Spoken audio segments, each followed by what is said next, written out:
At Bay Market Cafe, we know life can get in the way of good food, so we're here to offer a hand. Online ordering is back, and this time, it's better than ever. If you overslept and are running out of time, order online and pick it up. Raining? Get it delivered. On your way to go there or do that, order and pick it up. Sun scorching? Meeting? Get it delivered. That way, you can spend more time doing this or that with him, her, they, and them. So whether you need your morning coffee, you're craving a red velvet donut, ramen, a lamb burger, or a falafel pita, order the food you love and skip the line. Pick it up or have it delivered. That's Bay Market Online.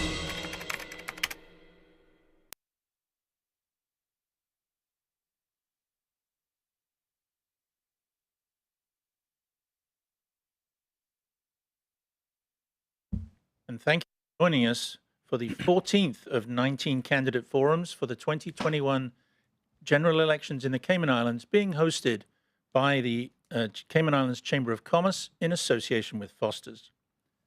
My name is Mike Gibbs, and I have the honor of being the current president of the Chamber of Commerce. I will also be one of the panelists asking the questions this evening, along with Mr. Shamari Scott, president-elect of the Chamber. I'd like to begin my opening comments by welcoming West Bay South candidates Raul Nicholson-Coe and Andre Ebanks, and thanking them for accepting the Chamber's invitation to participate in this forum. Your willingness to appear on the same platform demonstrates to voters that you take the democratic process seriously and are ready to respond to a series of questions on the top issues as identified by a recent online Chamber survey. More than 400 responses and more than 200 questions were submitted via the survey, and these will help to frame the questions for this evening's forum. There is certainly not enough time to ask all the questions, but we will do our best to cover the topics that have been identified as the most important to the Cayman Islands and the West Bay South constituency. When the Chamber was established in 1965, the goal was to create an organization that supports, promotes, and protects the interests and welfare of its members and the wider community. Being nonpartisan, we have hosted forums every election year since the 1988 election. So for 9 elections, we have provided members of the community with an opportunity to hear from their candidates and educate themselves before Election Day. These forums have taken weeks of planning and preparation, with all the credit going to the hardworking Chamber staff, but would not have been possible without the financial support of our sponsors, Foster's, Affinity Recruitment, Bodden's Legal and Corporate, and DART, so a very big thank you to them. I would also like to extend a wholehearted thanks to our media partners, Cayman Mile Road, Cayman Life TV, Radio Cayman, Government Information Services, and ICCI FM for agreeing to broadcast tonight's forum. It is the first time that we have live streams of the forums on the internet, and we hope that this new format will enable even more people to watch them from the comfort of their own home. It is now time to begin this evening's forum. I will therefore turn the proceedings over to Will Pinot, CEO of the Chamber, who will serve as this evening's moderator. He will explain the rules of the forum and introduce tonight's West Bay South candidates. Good evening, candidates. The rules for tonight's forum are as follows. Each candidate will be asked a series of questions. You'll have 2 minutes to answer if you choose to do so.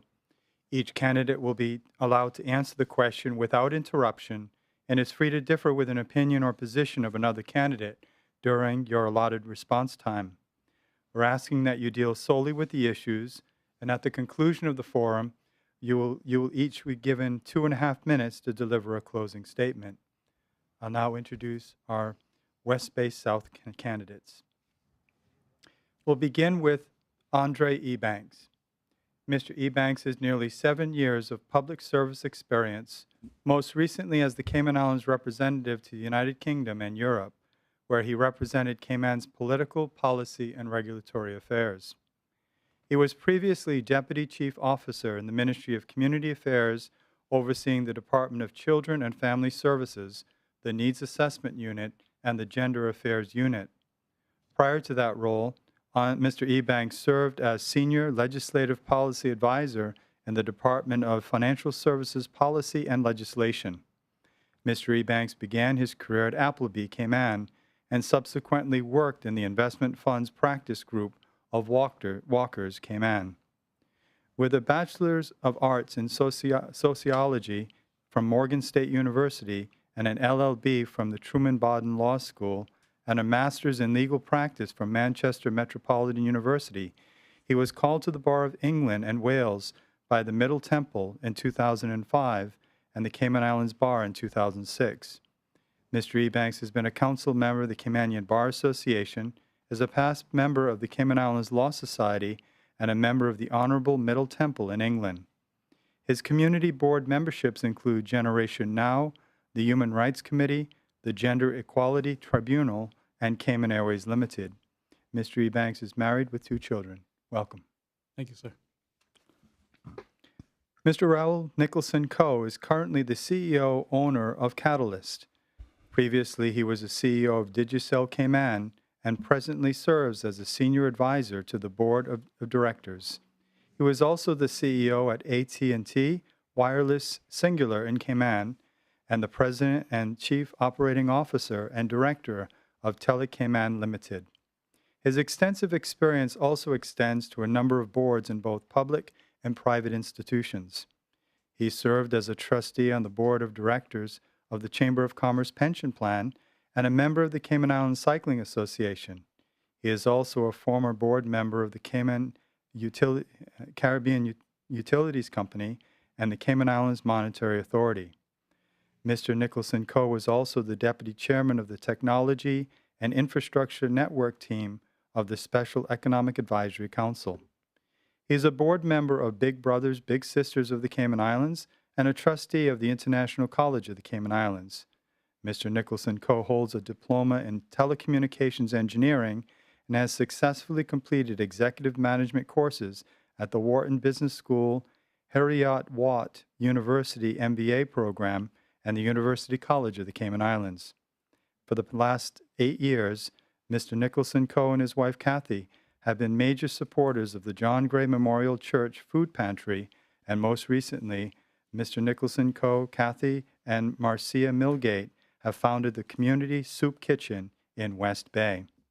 Welcome both candidates, and when we return from this commercial break, we will begin this evening's round of questions. Please stay tuned.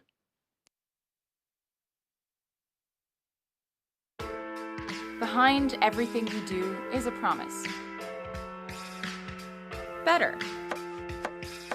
Better because we care, because we all have a common goal, to be better at cooking, to be better at eating right and taking care of ourselves, to live in a better community, to just feel better. Today and tomorrow and the next day. Do it for you. Do it for them. Do it to prove something to yourself. Do it to carry on a family recipe. Or just because. But when you aim for the stars, better just works. We're Fosters. And we're better. Because of you, because of them, because of this place. And because we care.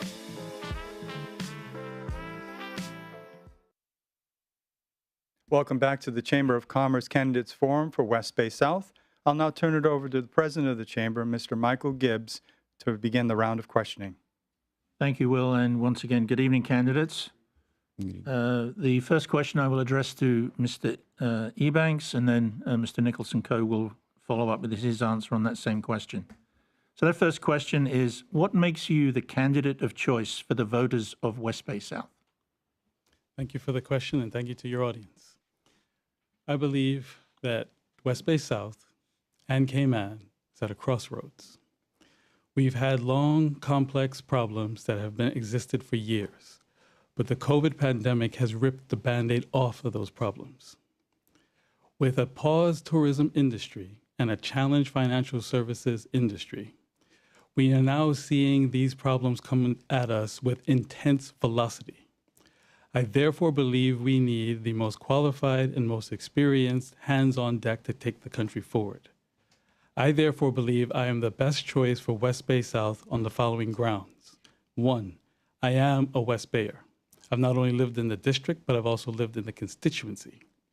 I come from a long, proud lineage where strength of character and uplifting your skills of your people has passed down from my great aunt, Beulah Smith, to my father and on to me. 2, I'm a blessed husband and a father of 2 young children, which fuels the passion in me to fight for their future, which is now at risk. That's why in 2014, I left a large law firm and a large salary to move to the Ministry of Financial Services to work for the country and the industry as a whole rather than one private enterprise. And then in 2018, I moved to the Ministry of Community Affairs to fight for the most vulnerable, to oversee the Needs Assessment Unit, Children and Family Services Department, as well as the Gender Affairs Unit. I then moved on to fight for Cayman on the front line in the government's London office, to be our representative, to walk the halls of the UK Parliament with class and integrity, to show them what Cayman is all about and fight on the front line. I therefore want to apply all of those skills to be a servant leader, to be the person who knows how to walk the halls between the ministers and civil service, to deliver the service to our diverse constituency of West Bay South. Thank you. Thank you. Mr. Nicholson-Coe, same question. Thanks very much, Mike. Good night to everyone. Cayman is actually at not only a crossroads. We're facing unprecedented problems. Our elderly are retiring without any ability to fend for themselves. Our youth don't have any opportunities. Our kids are not being educated to a level that makes them effective in this new economy. And we need people like myself who have worked for the private sector at very high levels. I have 30 years experience at senior management level. I know how to implement stuff. I know how to implement ideas, strategies to make a difference. We don't need policymakers. No, we have fantastic civil servants who are great at creating policies and can know what the issues are. What we need are ministers and members of parliament that can implement, that can understand policy and deliver. What we need are CEOs running ministries that understand all facets of running a ministry. A ministry now consists of $120 million in expenditure. We need people that understands HR, understands legal issues, that can hire lawyers to actually help them, that can hire accountants that understand all aspects of running a business, because the government is a massive business. It's about $1 billion in terms of expenditure, 827 to be exact in terms of expenditure this year, USCI, which is about $1 billion US. So what we need are people that understand these issues, that can empathize with people. I've been through West Bay, from Chestnut Street in Badabanu to all up to Bill and Anderson Road on Town Hall Road. I understand these issues. These are not people anymore. These are not statistics. I actually know their people by name. So we need to have people that are empathetic, that have lived in the district for 43 years, that actually is not going to be parachuted into the district, that live there now and have no desire to leave. We need people that are accessible, and that's me, 24/7. I roll my sleeve up, what I've always done, to actually deliver on these things. So it's not something that I am going to be parachuted and I'll leave the district at the end of the night and forget about the promises. I actually know everyone by name that are suffering in these streets in West Bay, and that's what I'm going to do. I'm going to make sure I make their lives much better. Thank you. Good evening, gentlemen. All right. So, Mr. Nicholson-Coe, I'll start this round with you, and it has to do with national issues. Yep. Keeping Cayman safe from the COVID virus and the reopening of the economy are amongst the top issues that will confront the next government. What other major issue concern do you intend to bring to the table for the new government to address? Well, they're massive issues, I think, especially around employment and opportunities for Caymanians. At the moment, there's full employment, but we have a massive issue with the hospitality industry. And West Bay is disproportionately disadvantaged because there are more West Bayers that have worked in the hospitality industry. I see that as being a massive issue. I also see education as being a massive issue that has to be addressed, because we cannot have a service-based economy and not have our people trained and have the skill sets to be able to deal with these issues. We live in a society with 135 different nationalities, but our public school system don't actually emulate our society.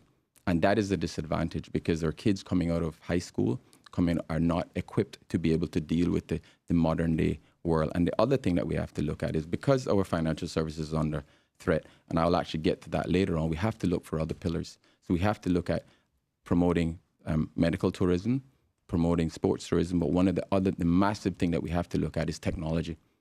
We are moving to a service-based economy. At the moment, the ICT sector only accounts for about 3% of our GDP, which is $4.7 billion. We have to increase that by 100% to about 6% of our GDP. And we can do that by enabling new forms of technology. So digital IDs allow people to be digitally ID'd from before they arrive in Cayman. So somebody arriving from the US could pass through customs seamlessly, could be able to do KYC stuff in our financial services industry without having to go through the reams of issues. And that's one of the issues, and STEM as well. So establishing a fiber optic network to Cayman to allow these companies to exist. These companies now exist and are in Ireland, for example, at a flat 10% tax rate. If they come to Cayman, they'll actually be able to enjoy a much more favorable tax position, but we'll create a new industry with highly skilled people, persons that can work and deliver on stuff for Cayman, but also inject a lot of capital into Cayman. So that's one of the I have to diversify the economy, but through education as well. Thank you, sir. Mr. Ebanks? I think a long list of issues is fine to outline, but I think we are lacking vision. I came across an article in the 1988 News Star in which a journalist by the name of Will Pinot interviewed Sir Vassal Johnson as he was exiting public life. And in response to a question about starting a financial services industry, Sir Vassal said this: in 1965, I visualized that someday the Cayman Islands would become one of the leading offshore financial centers. And he went on to say that in order to do that, he had to pass legislation, have current and careful planning, and pick the right people to take the country in the right direction. What we are missing is that overarching vision of what we're going to be as a country in the next 10 years. We did it before, so Vassal was able to set out a vision and achieve it with proper planning. So I'm going to show you tonight that all of the issues that we're talking about connect back to an overarching vision that we need to benefit Caymanian families, secure a strong economy, and advance a sustainability agenda. We do that. Most all of the questions that are going to be raised here tonight will touch on the issues of cost of living, access to land, unemployment, enhance human services, prioritize gender equality, fit-for-purpose education, diversifying the economy, focusing on tourism, and reorganize our borders. But if we don't come in with a structured plan and a vision of where we are going to go, all of the long list of issues that want to be had will be done in a haphazard, dysfunctional way, and we will not go anywhere forward. Thank you. Sir. Thank you. Mr. Ebanks, staying with you for the next question, which goes from national issues to more specific constituency priorities. So what major project would you like to achieve over the next 4 years to improve the quality of life for the residents of West Bay South? I think in my role as the Deputy Chief Officer of Community Affairs, which allowed me to walk all of the districts, including West Bay South, and in my canvassing as a candidate, there are major issues that now face the unemployed, our youth, and our seniors. We need to put programs in place, and some of them are in place and need to be expanded to have the unemployed not only have the education that they need, but also training programs for supplementary training in terms of resume writing, interviewing skills, to make themselves more marketable and talk themselves into jobs. And also with our youth, we need to have other programs. We could take, say, for example, Sir John Cumber's hallway on Saturday and propose a program to have positive, stimulating activities to take their minds off of negative activities and occupy them, stimulate them with computer code. This isn't just a dream. When I was in the community affairs ministry, we worked in public partnerships to be able to create Code Cayman, where young children from ages 10 to 11 were learning to computer code. So they get the training early and be able to establish those skills in the future. That was also applied in Gender Affairs Unit, where we did the exact same model for women So they would be able to discover from all ages, from 18 to all the way into 45, to be able to have a supplementary income in a new industry. We also need to do the same thing with our seniors. Yes, I know certain programs are in place and the Department of Children and Family Services is doing the best that they can, but we need to do this on a more regular basis. We need to incorporate our seniors as ambassadors in schools to impart culture and history, and also in the hospitality industry. These are our ambassadors. We are going to lose our culture if we don't incorporate our seniors. And we should use our seniors in other ways to be put on boards where they were part of the industry and can impart their knowledge and take industries forward. Thank you. Same question. Thank you. Mr. Nicholson-Coe, the same question, please. Thanks, Mike. I mean, through my walks through West Bay Road and West Bay South, I've been through practically every street in West Bay South, and the overarching theme is just opportunities for Caymanians. And that runs the gamut from Caymanians that have just graduated to seniors that are 65. So we have to create a program to be able to help them. But more specifically, we have to create a program for persons that have been displaced as a result of the drop in tourism. And we now have a golden opportunity. They're being given a stipend of $1,500 a month. Immediately, the moment within my 100-day plan is that I will work with the hoteliers and get those people retrained, retooled to be able to take these jobs once the economy opens. So, for example, a boat captain, obviously someone that understands customer service, can deal with multiplicity of issues. I would get that person trained. He may be an ideal bar manager. He may be an ideal maitre d'. Get those persons trained so that when we open the economy, at the moment, the hotels are running at 10% occupancy. We have the golden opportunity. The cost will be minimal, and they can actually deal with that stuff. But more specifically in the District of West Bay, what I would like to see West Bay South is work with creating a new environment for the promenade against Miramala Road to actually enhance that area. The West Bay South area is a fantastic, beautiful area. We also should be looking at creating a multi-use hall that can be not only for meetings, but to have a swimming pool. West Bays are known as seafarers. We've known this historically. Why aren't we have the best swimmers? We have had heroes that have been known to swim during shipwrecks for hours or days in order to save their members. We also need to look for a facility for the mental health and to be able to support people, because we've seen a lot of that in West Bay, and we need to be able to deal with those issues. But the opportunities exist for us to now retrain our persons that are in the hospitality industry, and also to deal with issues. The John A. Comber Primary School is a massive issue there with a food program, and also literacy. So those are all the things that I'll be dealing with in my first 100 days when I'm elected. Thank you. And for this question 4, I'll start with you, Mr. Nicholson-Coe. Yep. And it has to do with a question I think everybody will be interested in, coalition and alignment. Right. So many candidates in this year's election have identified themselves as independent. Mm-hmm. If elected, would you be prepared to join a coalition group party? And which ministry or position in the new government would you want to fill based on your skills and qualifications? Right.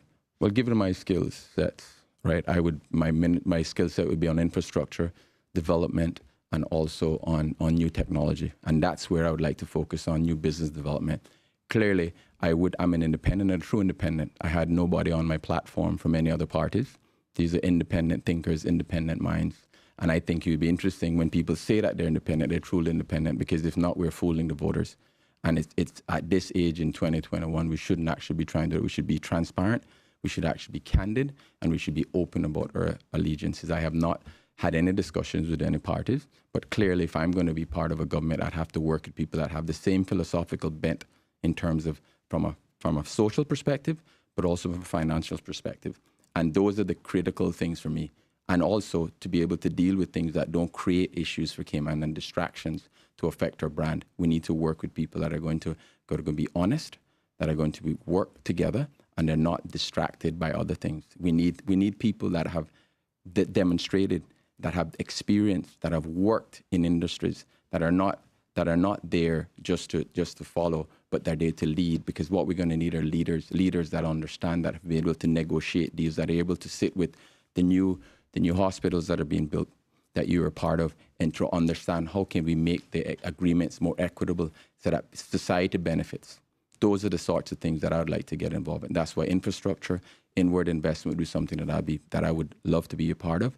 But it's also important for us to understand that it's critical that when we have investors and when we bring these investors, that we work with them together to make this a much better place. So from a philosophical perspective, I'm willing to join a grouping of people, but they have to be with the same philosophical bent for me, socially, politically, ethically, in order for me to work with them.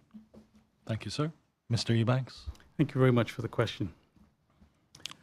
I find it a strange response to say that because you are currently working with people who may have been from other groups, that somehow makes you dishonest or an unethical character. Nothing could be further from the truth. This is a small community where people have come from different walks of life and different experiences. And I think that goes to the root of the question. The question is, can you work with other people? Yes, I can. In my capacity, not only in the private sector, but in the public sector, I learned crucially about being a civil servant and having neutrality and objectivity. And that has stayed with me to be able to put aside when we were arguing over legislation in the Legislative Assembly when it was then called, when we were talking and bringing cabinet papers to cabinet, you had to be able to look across the table or look across the aisle and be able to work through legislation and policy and even programs to get things done. So the fact of the matter is, if I am so blessed to be elected to be the member for West Bay South, I will work with all the other 18 members because we have to. The people pay us to get things done. In terms of a coalition, I will be able to work with any individual who has come through the democratic process, but I won't, and work with them, but I will not be led by anyone who doesn't share my principles and my values. In terms of a ministry, I believe that if I'm so blessed and that offering is there, that generally people do better by things that they're either qualified in or have experience in. Therefore, I would be comfortable in a role in a ministry for financial services or community affairs or international trade and investment, because I've worked under 3 ministries and under 3 ministers. Thank you. Thank you very much. Thank you, Mr. Ebanks. Staying with you for the question number 5. So there will be we'll take a break after this question. This question focuses on affordable housing. Land and building costs are increasing faster than wages, and banks continue to require substantial down payments when applying for a mortgage. What is your view or strategy to give ownership opportunities for affordable housing in all districts? Thank you for the question. I think it raises one of the key components and pillars of my campaign. Because we don't have the overarching vision and plan and development plan, development is racing. Developers are able to have an uncoordinated approach to development that is allowing people who've never ever set foot in Cayman to purchase property at extreme prices, which is pushing the values up. It's incumbent upon government to institute a sustainable development plan for the entire country. Thereby, developers know the rules of the road and are able to then, with private sector and citizens, to know what areas we're going to protect, what areas are fine for development, and then what types of development in zones. So to answer the question, while we have to have zones that are going to be for affordable housing, in order to convince developers to do that I've been in conversations with while canvassing, that's the appropriate use of concessions at that stage, to work with Caymanian developers, not necessarily large foreign developers, but Caymanian developers. And West Bay South is a perfect example where you have Caymanian developers living in the constituency and young Caymanians who can't afford it. They will be able to see that vision, and that's our unification point as a country, to use the duties and concessions and waivers in an appropriate manner to convince developers to have affordable housing. And then we also need to look at our duty and tariff structure to be able to say so in a way as sort of a taxing jurisdiction would do. If we're allowing $400,000 as an allowance for first-time Caymanian buyers, why not apply and waive it as taxing jurisdictions do and say if the house is $550,000, why don't we waive the first $400,000 and apply the tax just to the $150,000 that's remaining? Because even though a Caymanian can come through the debt ratio analysis of the bank, they might not still be able to afford the ancillary costs. We need to lower those to be able to break Caymanians into the market. Thank you. Mr. Nicholson-Coe, same question. To answer the question specifically, which is to allow, how do we allow persons that can't afford a home. I think within my first 100 days of being elected, I'm going to reduce the import duty and tax to 7.5% stamp duty immediately. So immediately the cost of owning a home for a first-time buyer is 22.5% less. There are other specific things that can be done as well. As you may know, along the West Bay Road corridor, under the planning law, there is an affordable housing fee. That's a set fee paid for any apartment development that has 11 or more units. The problem with that is not a gradated scale. So you pay the same $20,000 per apartment, whether the apartment is $500,000 or it's $20 million. And my view is that because it's an affordable housing fee, we should have it based on a per square foot basis, just like we've done for other fees that we pay. So the impact fee that you pay 4.5% for the infrastructure impact fees based on square footage, we could immediately put that, and we then increase the affordable housing fee, which would then allow persons to be able to get access to that. The second and more and specific things on persons that don't have high disposable income. For example, in the hospitality industry, they only allow your base salary to be taken as your salary to decide whether you have the proper risk ratio. I am going to suggest and work with the banks to say you take also the gratuities. So it's an average over a 12-month period. So immediately you raise the bar for them to be able to afford a much larger mortgage. And you can then work with the banks to create this stuff. And banks can create more affordable mortgages. They may have to reduce it, but we have to work together as a society. And that's what I'm good at. I'm actually able to work with people from a diverse constituent and stakeholders, bring them together and understand that if we don't fix housing as a social issue, we'll have disenfranchised voters, we'll have disillusioned and disenfranchised voters. And when that happens, that affects the entire society, not only the individual not owning a home. So this is a societal and it's an existential crisis that we need to deal with.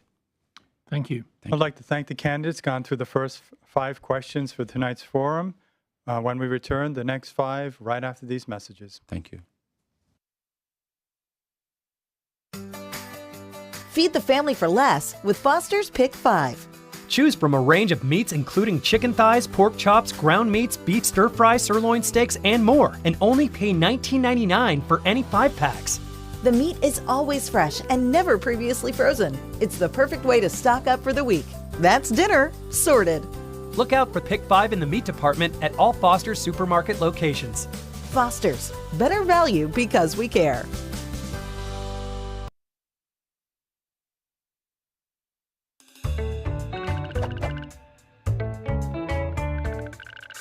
You hear people talk about the economy all the time.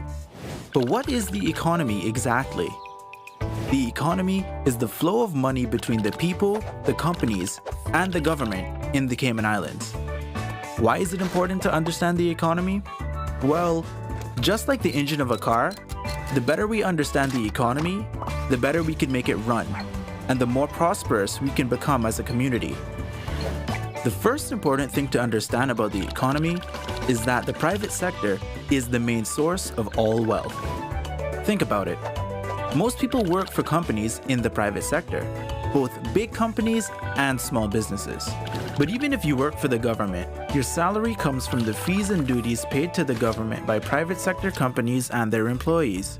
That's why we call the private sector the prosperity engine that powers our economy and drives the country forward. When business is booming, companies have more money to spend on salaries, bonuses, and promotions. Employees with more money buy more products and services from other businesses. All those people and businesses spending money generates revenue for the government, which pays for important services like education, roads, emergency services, and care for the elderly. So when the private sector is doing well, everyone does well. But when the private sector isn't doing well, like during a recession, the money dries up and everyone suffers. So when you hear people ask, how do we make our country more prosperous? The answer is pretty simple. Grow the economy. After all, you can't get more money from a system that isn't making more money. That's not economics. That's just common sense. In this video series, we're going to take a closer look at our economy to see how we can fuel our prosperity engine and how to make sure everyone benefits. For now, thanks for watching, and remember to share this video with your family and friends so they can learn more about our economic prosperity engine.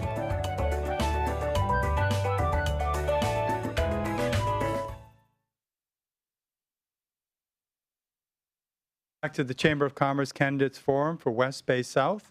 I'll turn it over to Shamari Scott for the next round of questions. So this round has to do with beach access, and Mr. Nicholson-Coe, I'll start with you.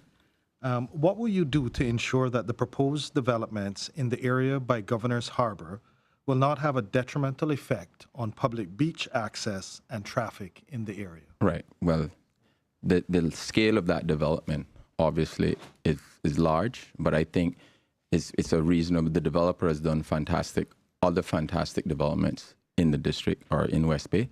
We can work with them to alleviate that. Beach access is something that's critical, and it's heritage, is part of who we are as a people, a Caymanian people. And those things have to must be preserved. And I think any developer, investor would see that as a benefit because it enhances their product. It makes their product more authentic. It makes their product more appealing, not only to the locals, but to also people that are visiting Cayman. I think that's what people want to see, is authenticity. They want to see a part of Cayman that existed in the 70s and 80s. We don't have to lose that as we develop.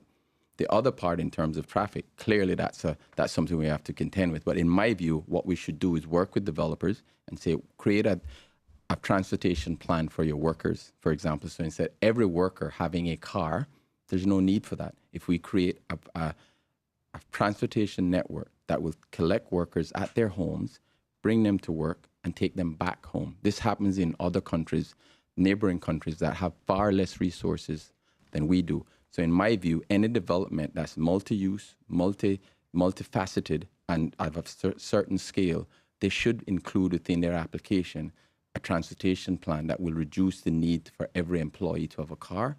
And secondly, those cars should be low carbon footprint cars, so they should be electronic in most instances, or some other sustainable way. So you reduce your carbon footprint, it makes it more sustainable. And what we have seen, the trend in real estate and people purchasing and looking for real estate will see Cayman as a sustainable way of living, but also a sustainable place to visit. Because people that spend money and looking to spend money in other countries want responsible developers, we want a responsible nation. Because we have to preserve what we have. The 7 Mile Beach is an amazing jewel that must be preserved for generations to come. Thank you, sir. Mr. Ebanks? Thank you. As I mentioned at the outset, majority of these questions are going to link and return back to my premise. We need an overarching development plan. What is being discussed in this question is the current application by DART of a planned development area. That is essentially, at root, an owner saying, this is what I'm going to do with a block of land.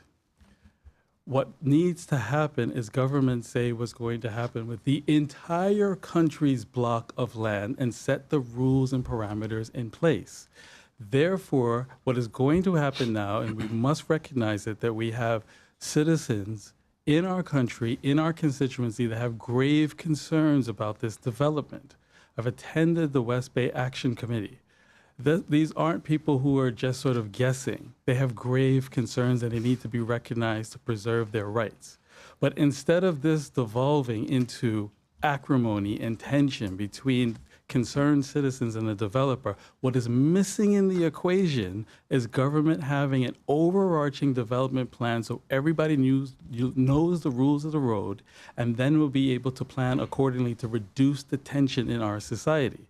So when that plan is then promulgated, this question then becomes easy because we've already worked out the mitigation of the traffic. We've already worked out the infrastructure and social economic implications to the project. And therefore, citizens are informed, beach access is appropriately protected, and we then move on as one society rather than, where I can see where this is headed, an explosive exercise between concerned citizens and a developer, which is entirely avoidable. Thank you, sir. Staying with you, Mr. Ebanks, the next question focuses on the area of civil partnerships. And the question is, what are your views on the recently enacted Civil Partnership Act? Well, this matter arose when I was in my capacity as a representative for the Cayman Islands to the UK and Europe. So I saw it from that unique vantage point. I watched with close attention the debate that ensued in our then Legislative Assembly. I have to say that I can understand the views of hotly debated issue, And we are not talking about an us and them. We're all talking about people and their legitimate concerns around this issue. But as a qualified and trained lawyer and an ex-Human Rights Committee member, I cannot resist the argument that what this was about at base was providing equality of legal rights. There was a legal rights gap in our legislation which this fulfills, and I think it is time for the country to recognize that and accept it as the law. Thank you. Yep.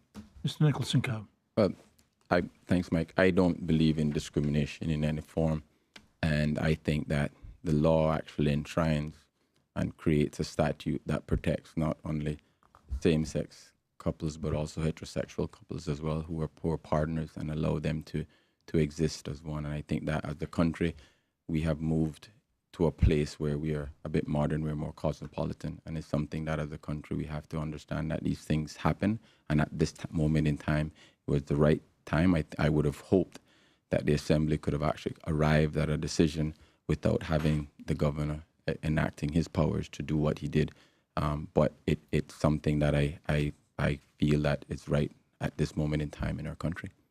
Thank you. Mr. Nicholson-Coe, once again, I'll start with you. Again? Education is always one of the issues discussed and often criticized during the run-up to each election. Right. What changes, if any, would you propose or support to improve public and private education? Well, the first thing actually, Shamar, this is actually a fantastic question. And this is when I look at education and I go back and look at when I was in high school and perhaps when you were in high school, our high school system was fully integrated. It was an integration not only from a student perspective, but also from a teacher perspective. We were able to get skills, acquire skills from teachers from all over the world. And I think that we have done ourselves a disservice by segregating our schools. The kids that are coming out of school now, unless they are exceptionally brilliant, right? They will succeed and they will continue to be successful. But there's a percentage of kids that are actually being disadvantaged because of an experiment, not an experiment. It was an economic decision that was taken that became a social disaster. Because we have kids that are coming out now that are not equipped to operate in this new world. And I would reintegrate the schools immediately, from primary schools to high schools. I would also ensure that we have a STEM program, not a STEM after-school program, but a STEM program that's established from kindergarten up to high school. I would also integrate the two colleges, the University College and ICC. I would integrate and become one college, a University of the Cayman Islands. But not only are we looking to provide bachelor's degrees in others, but we also provide a trade program as well. A trade program that instead of people making $6, they can make $20 as an electrician immediately. And do this and destigmatize these jobs. These jobs are jobs that were done in the 70s and 80s. All the condominium complex that were built behind us were built by Caymanian tradesmen, like Mr. Jimmy Powell, like Mr. Walton. These were all people that built this country. Mr. Norberg Thompson. These people are all involved economically from an entrepreneurial perspective. And that's what we have to encourage. But we have to destigmatize it. And we also have to destigmatize people working in our hospitality industry by making sure that the hospitality training school is an integrated part of any new development. Thank you, sir. Mr. Ebanks. Thank you. It was obvious that this was going to be a question tonight, Shamari. And so I did a little bit of research to go back to prior chamber forums. Question arose in 2017. Question arose in 2013. Question arose before that. And here we are again. It's fair to say now we need a material departure from the existing system, or guess what? 2025, you're going to be asking this question again. We now need to move to a system that takes education out of the political cycle and create an authority in which gives the educators a framework that they can operate in independent of the political process, where they can hire and fire as needed based on performance metrics and hard data, where they're given the resources. It is true that reintegration is necessary. What is happening now is that we are examining in full throttle two Caymans. It's not only an educational problem, it's a sociological problem, and it's also a financial problem. You have persons who are working well beyond their means because they're deathly afraid of the public school system. That means they don't have disposable income for extracurricular activities, for extra resources. We now need to build a fit-for-purpose education system. We do not have the capacity at this moment to flick a switch and do reintegration full stop because it's not physically possible. But what we can do is set out a system based with public-private partnerships to create small schools. We don't need grand, huge schools. We just need to get started and have an education system that goes from age 1 all the way to seniors, where we are starting with early education, identifying issues, support services, STEM, blockchain, new industries, medical tourism, that have the framework to let our people loose. Thank you. Thank you. Our next question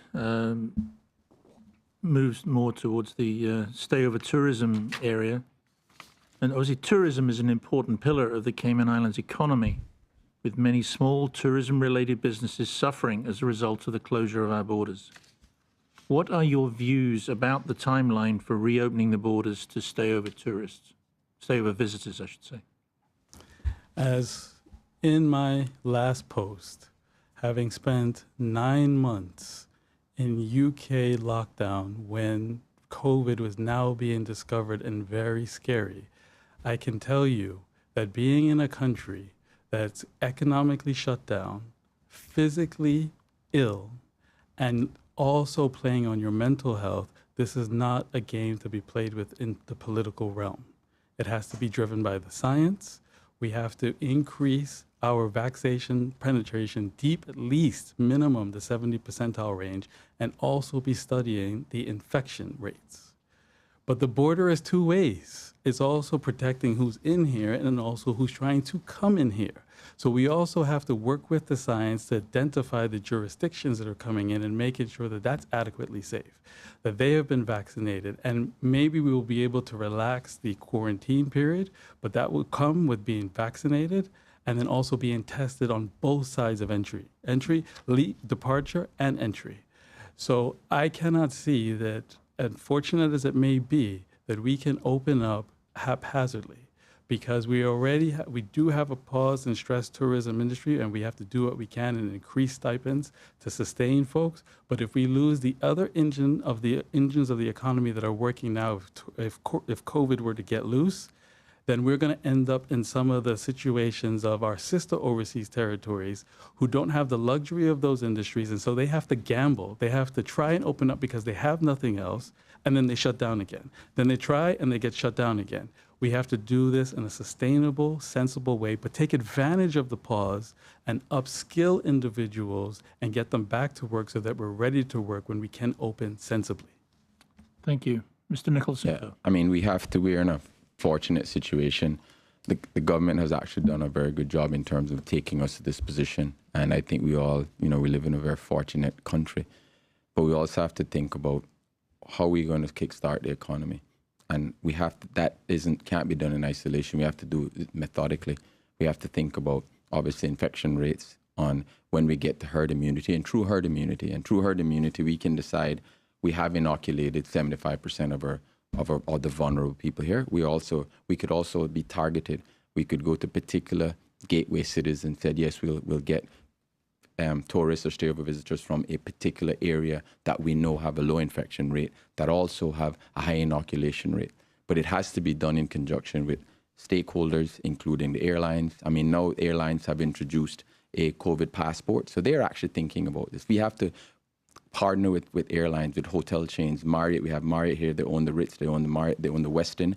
Kimpton is a large hotel chain. They also have standard operating procedures in terms of how they get visitors. So we need to engage those private sector stakeholders and understand what their timelines are, because we now have a golden opportunity. We have a golden opportunity to change and create a paradigm shift in terms of what type of visitors we get in this island. We will have to reduce the number of tourists arriving on cruise ships. I think that market is gone for a very long time, but we could reposition ourselves to get high-end cruise tourism that actually remain on island for a longer period of time. Smaller ships, but they will actually remain and spend more money. So I think gives us an opportunity. But we have to engage. We have to use science, but we have to also engage our stakeholders because these guys have millions and billions of dollars at stake. We need to work with them. They have best practices, and we work with those people, making sure our medical facilities are up to speed, but have a timeline. Let's set goals. Let's set objectives because the goals can move, but let's set at least an objective. This is when we'd like to open up. These are all the steps that we need to do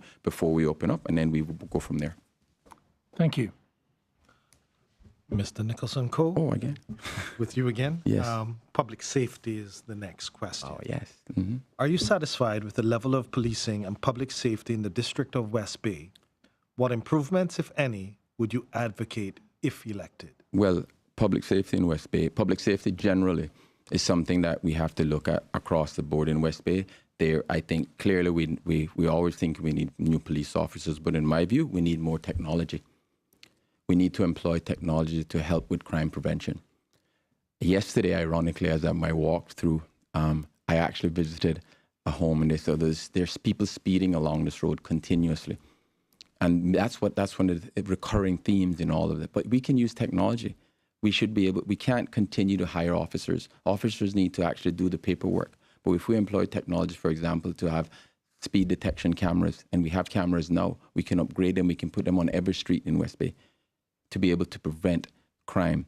And what we'll do, we'd go into preventive then as opposed to reactive. The moment a crime is perpetrated, we then have to go through investigations, we perhaps incarceration, you put somebody in jail, it's $70,000 to keep them in jail. What if we do something that prevents people knowing that if they do something, they will be caught and the investigative process can exist and it will provide. So technology is critical. We can also employ analytics as well. We need to employ analytics because statistics can show where propensity to actually commit a crime. We know a lot of these things exist. We can go to find best practices in other countries that have employed technology. So I don't think the policing at this stage could be better in some areas. Of course, it can be better. It's never perfect. But I think that if we employ technology and augment the human element of actually crime prevention, we can actually do a better job. But we should also think about rehabilitation as well. Because crime occurs, but if we don't fix the issue, the root cause of why somebody commits a crime, the propensity for that individual to commit another crime increases. So let's get the medical profession involved. Let's get the psychologists involved, the therapists involved, and technology. We could then create a model that we can employ in other countries. Thank you, sir. Mr. Ebanks? Thank you. Technology and stats and analytics are all well and good, but we are a small community. What is missing, in my view, in the level of policing, and I know that there are some very hardworking Caymanian police officers, but what is missing for me is the community link to police officers. So policing is only as good as the link with the community. If the community has an inherent mistrust of the police, then they're not going to talk. They're not going to identify crimes. So yes, you can employ radar and technology for speeders, and that needs to be done because it does impact our citizens on a quiet Sunday morning when cars are racing and we wake up to knocked over light poles. But in terms of the question itself is about the level of policing, the level needs to come down to the grassroots so that they know the police officer. And that doesn't take more policing. That just takes a different strategy of policing to be able to be integrated into community so that folks can now reach out to the police officer, identify issues, and help solve crimes. That is what is also missing on top of the technology. Thank you. Thank you, sir. We've completed the second round of questions, so please stay tuned. Right after this short commercial break, we'll begin the third round. Stay tuned. March in Cayman is hot, but at Foster's, it's frozen. Frozen Food Month is back, and we're giving away 4 $250 Foster's cards. To enter, just purchase any 3 products from the frozen department from now until March 27th. It's that easy. You could grab a frozen pizza for dinner, frozen berries for a morning smoothie, and frozen plant-based sausages for something different. Exactly. Just don't forget to enter online at fosters.ky/Frozen Food Month. Foster's, better because we care.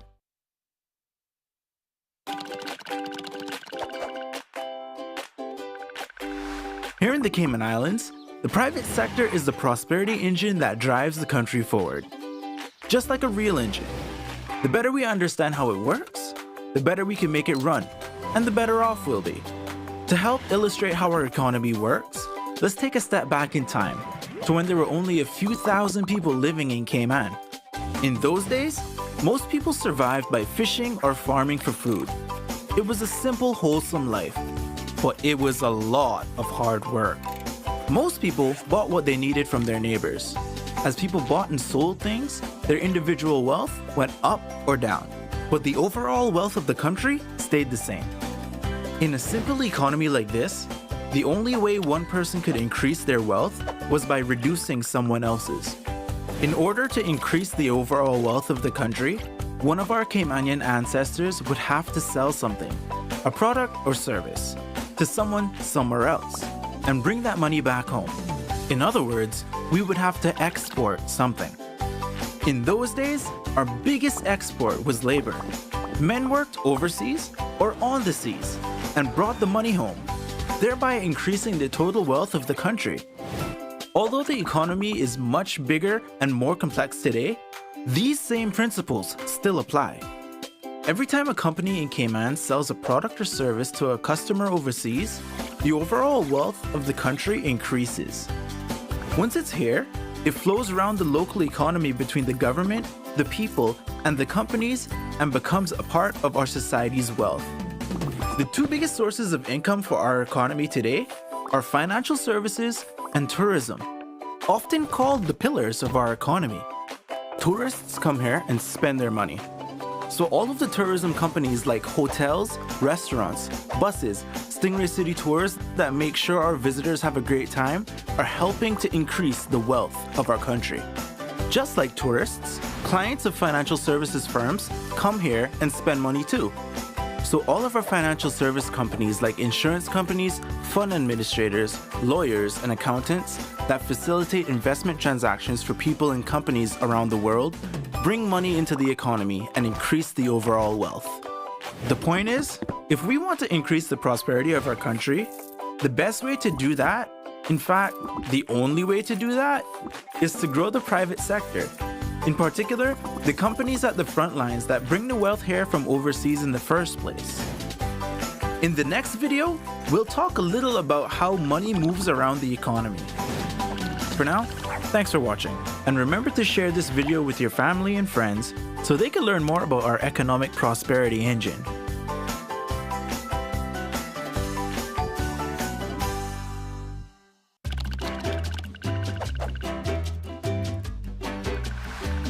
In the last episode, we learned about the important role of companies here in Cayman that do business with overseas customers and generate new wealth for the Cayman Islands economy. But what about all the other companies in the Cayman Islands? How do they fit into our prosperity engine? Every business in the Cayman Islands falls into one of three groups, or tiers. Each tier plays a critical role in our economy. The first tier is made up of all the companies that do business with overseas customers and bring money into our economy. Companies in this tier are like the gas tank of our economic prosperity engine. The more we have in the tank, the farther we can go. Although most well-known companies in this tier are in financial services like Butterfield Bank or tourism like the Ritz-Carlton, there are many other well-known Tier 1 companies doing business with overseas customers like Uniregistry, Health City, and all of the companies in Cayman Enterprise City. The second tier of the economy is all the companies that do business with other local companies, like IT and marketing consultants, or companies that sell supplies to bars and restaurants. These companies are also very important because without them, the companies they supply would need to buy their goods and services from overseas. So while companies in Tier 1 bring money into our economy, companies in Tier 2 help keep it here. The third tier is made up of all the companies that provide services to people that live and work in the Cayman Islands.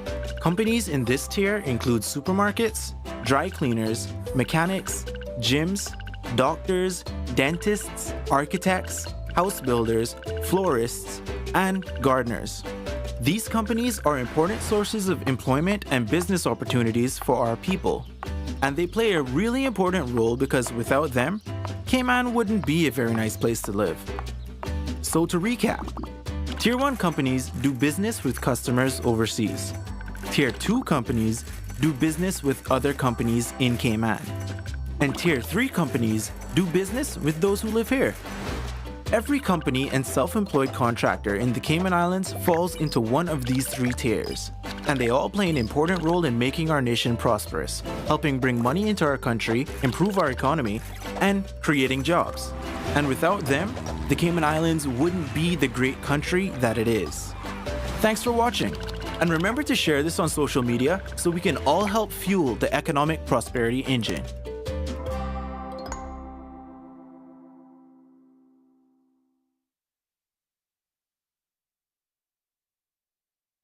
Welcome back to the Chamber of Commerce Candidates Forum for West Bay South. I'll turn it over to President Mike Gibbs for the third round of questions. Thank you, Will. This next question will be addressed as previously to Mr. Ebanks. Focuses on minimum wage. What are your views on the current minimum wage of $6 per hour and the knock-on effect to the cost of living of any future increase? Thank you for the question. This is a subject that is indicative of something that happens in Cayman, whereby minimum wage needed to be instituted. It took a very long time to get there. And now that we get there, we can't let what's happened in other areas just lag and we not make appropriate modifications. We can't let this, particularly when we're in the middle of a global pandemic, to just sit. The current framework allows for a review of the minimum wage. That should go forward to find out what is now reasonable, acceptable to move to institute that, because the only other way to deal with the cost of living is to increase earning power. And if we don't do that, then those who are facing the reduced wages will feel the harder pinch of the cost of living. So we need to, in rapid fashion, conduct that review and be able to make appropriate modifications to increase the minimum wage where suitable. Thank you. Thank you. Mr. Nicholson-Coe. Yeah, great question, Mike. I think we need to move from a minimum wage to a livable wage. We need to look at that as a livable wage because that creates a lot of social problems as well. But irrespective of whether you increase somebody's wage, you also have to look at the cost base. So coupled with that, we have to look at some way in reducing the cost of basic goods. So review the custom tariff laws, understand those laws. I mean, there's some anomalies that I have seen in the law in which it states that we have salted eggs, fish rolls, which is at 0%. That's caviar, right? In my definition, the people that actually can afford caviar can actually afford to pay duties on it. We need to look at it and make it a more equitable approach. So increasing somebody's wage, you actually pull the push-pull economic issue can create inflationary pressures as well, and we don't want that because that invariably will increase prices, will reduce the ability to their disposable income. But if we create a system where we look at cost of living at the same time where we look at increasing wages, we actually can then find some equilibrium where the shocks to the market could be lessened. So that would be if there'd been a consumer protection legislation created by 3 QCs that actually hasn't been enacted. And we need to start looking at these types of legislation. I think in 2017, it was actually done at 3 eminent QCs and 2 other lawyers. They have looked at all aspects of consumer protection.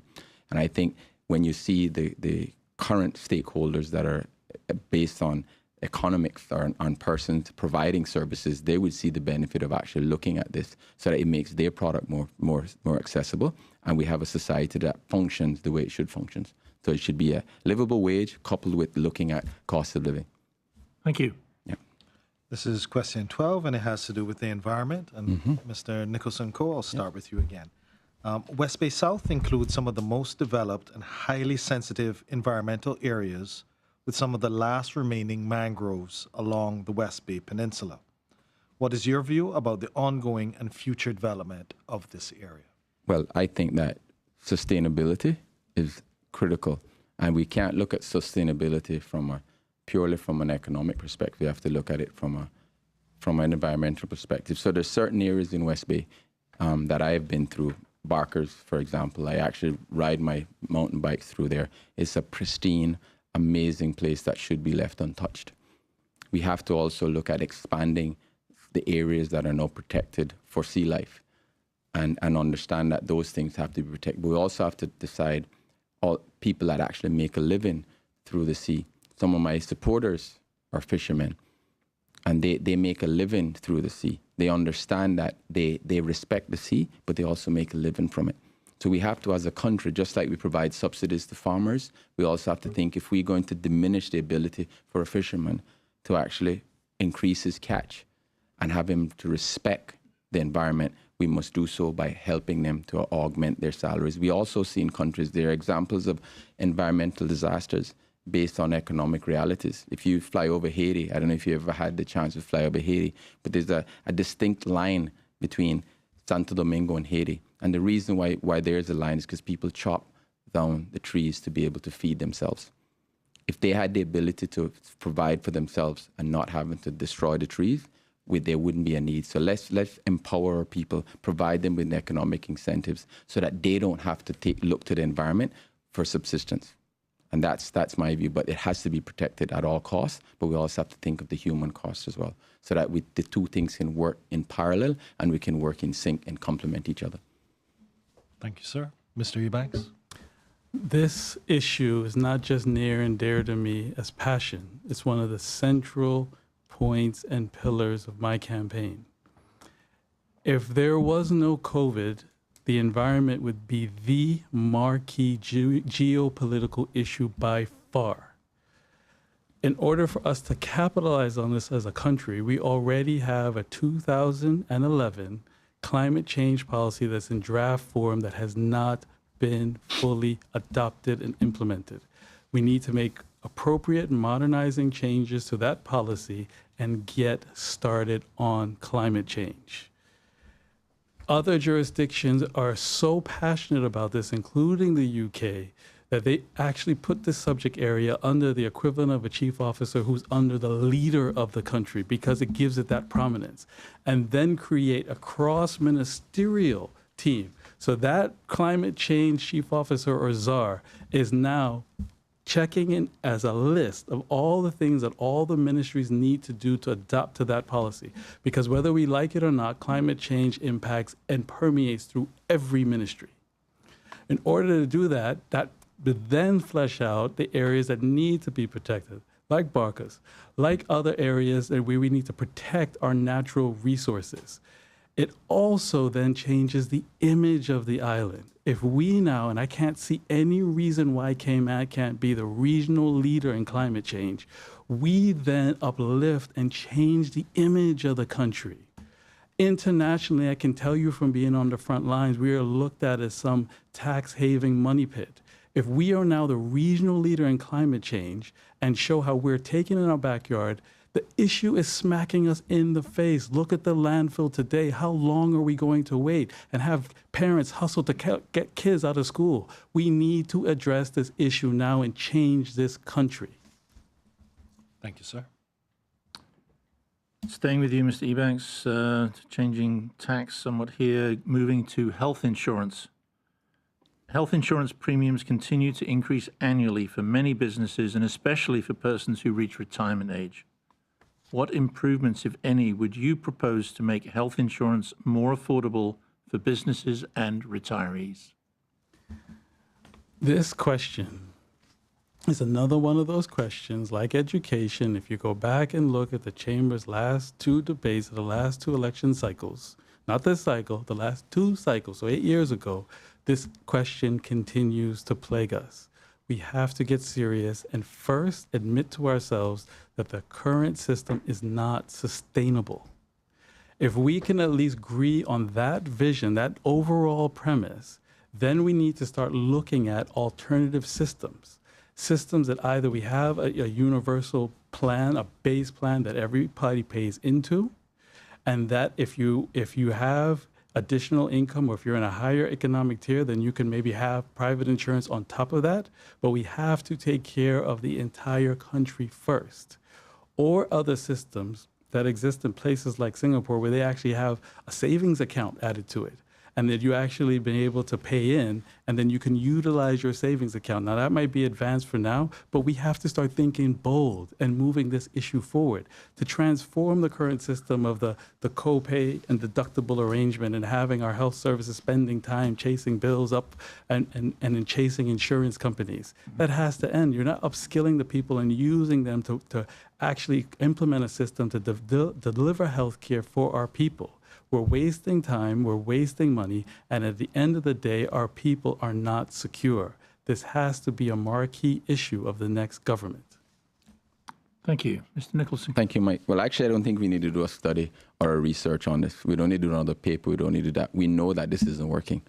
When I walk around to the districts and I meet people, they actually are seniors that cannot afford health care and are suffering as a result of that. So we don't need that. We know empirically we have it. Anecdotally, we know that it doesn't happen.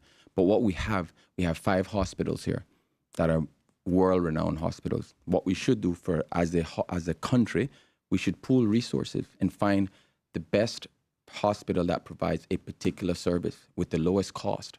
So let's find center of excellence, and instead of everyone doing oncology, find a particular hospital that is great at oncology and let that person be the systems expert. And they will then have the economies of scale to be able to reduce costs and provide seniors, specifically seniors and the vulnerable and kids, with a lower cost of delivering healthcare. The other thing that we should do is actually create a pooling or resources in terms of purchasing power. So instead of each individual hospital purchasing their pharmaceuticals, we purchase it as a country. Immediately economies of scale chip in, and the price of pharmaceuticals and drugs will decrease significantly. We could then work with the insurance industry and look at how do we create an HMO perspective and look at that and create a model that fits Cayman. But I think we have to think in the future as well. Let's create a sovereign wealth fund that can deal with these issues. The cost of healthcare isn't going to drop. We know 7.9% of the population is above the age of 65. That is going to continue to increase. And the cost of delivering health services to those will continue to increase. So let's create a sovereign wealth fund, use whatever surplus we have, and put that in and invest it privately, and to allow government to be able to provide these services in the future without having to tax businesses to do it. Sovereign wealth fund work. We know it works in places like Norway. Norway has one of the largest sovereign wealth funds, is $1 trillion. If they liquidated that fund today, every Norwegian will be a millionaire. I'm not saying we're going to get to that, but we have to start thinking not in 4 years' time. We need to start thinking generationally. Thank you. The next question has to do with youth and youth matters. And Mr. Nicholson-Coe, I'll start with you again. Yeah. What do you regard as the top 2 issues facing our youth today, and how do you intend to address these concerns? Well, to be honest, the top issues facing the youth today, I mentioned education, but opportunities. Opportunities for when they become educated. It's unconscionable to have a Caymanian individual. We have a young Caymanian supporter of mine, voter, who is a high school graduate, an exceptional student. It's not fair for her to have sent out resumes to many different companies and not be given an opportunity for an interview. We cannot develop as a country in that way without taking care of our youth. And then the second part of that is that if they get a job, how do we allow them to get part of the Cayman dream? And the Cayman dream isn't buying a car, isn't going to the bank and the bank said, yes, I'll give you $40,000 to buy a car. Immediately, once that car is driven off the lot, it loses 20% of its value. The Cayman dream is owning piece of Cayman.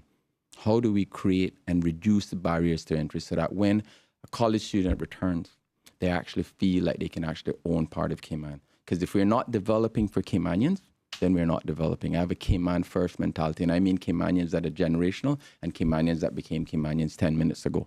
We're all in this boat together.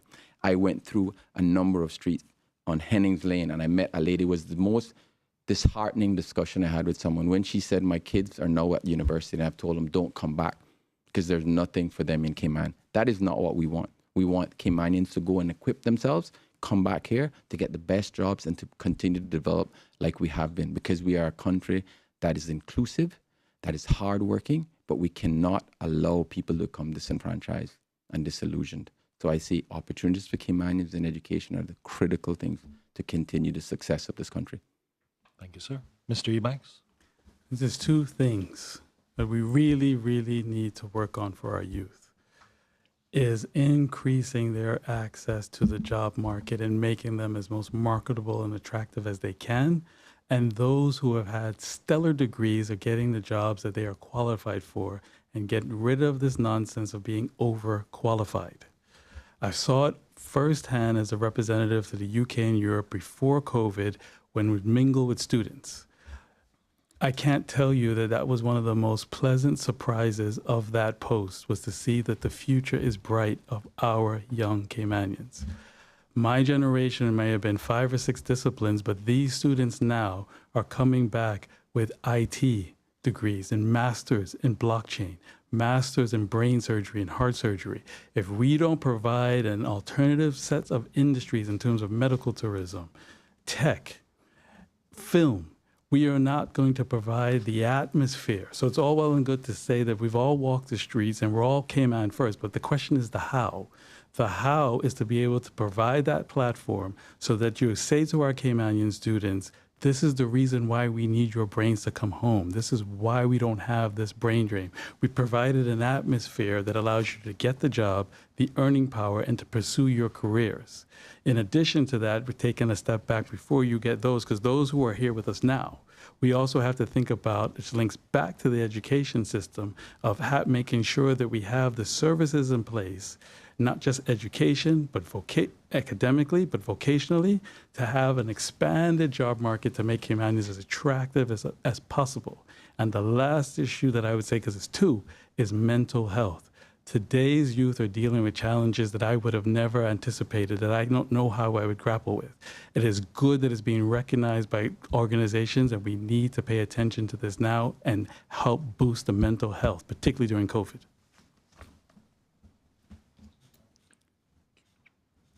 Staying with you, Mr. Ebanks, the next question is actually the 15th question, so we'll take a break after this one, is on the future of financial services.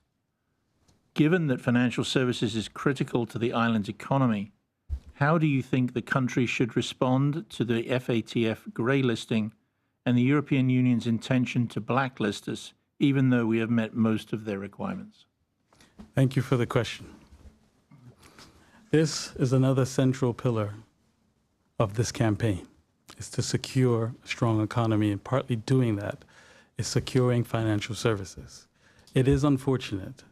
I was on the front line and witnessed the hard work of our many civil servants and private sector participants to work extremely hard to get from 60 out of 63 recommendations, and to fall short by 3 hurts. But it does mean that, unfortunately, according to the standard, we are going to be gray listed. We have to do everything in our power to meet those recommendations, and some of them are going to take longer because some of them they are all related to performance. So some of them are in relation to whether or not we've had enough prosecutions here. You can't invent a prosecution. All that we can do is put the tools in place to be able to try to get off as quickly as possible. The EU, on the other hand, is not as structured and format and prescribed as the FATF. So what that's going to require is engagement with the EU to understand how little we fell short, how not difficult it is for us to mitigate these risks so we are not as large as a threat. But there's a more fundamental issue here, because our country, and I've seen it firsthand in my post representing us in front of the EU, is going to face continuing waves of regulation. What we need to do, and what I've seen work, is proactive advocacy that's data-driven, where you have the Monetary Authority, you have the Financial Services Ministry and industry bodies, chamber included with Cayman Finance, to be able to put up proactive arguments to the EU.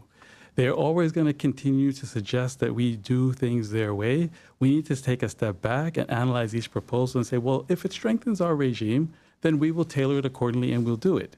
If it doesn't strengthen our regime, we need to put forward and advance the arguments to say why it is not suitable for our jurisdiction and prevent it before we have a fire and we're trying to put it out at the last minute. Thank you. Mr. Nicholson-Coe. Thank you for that.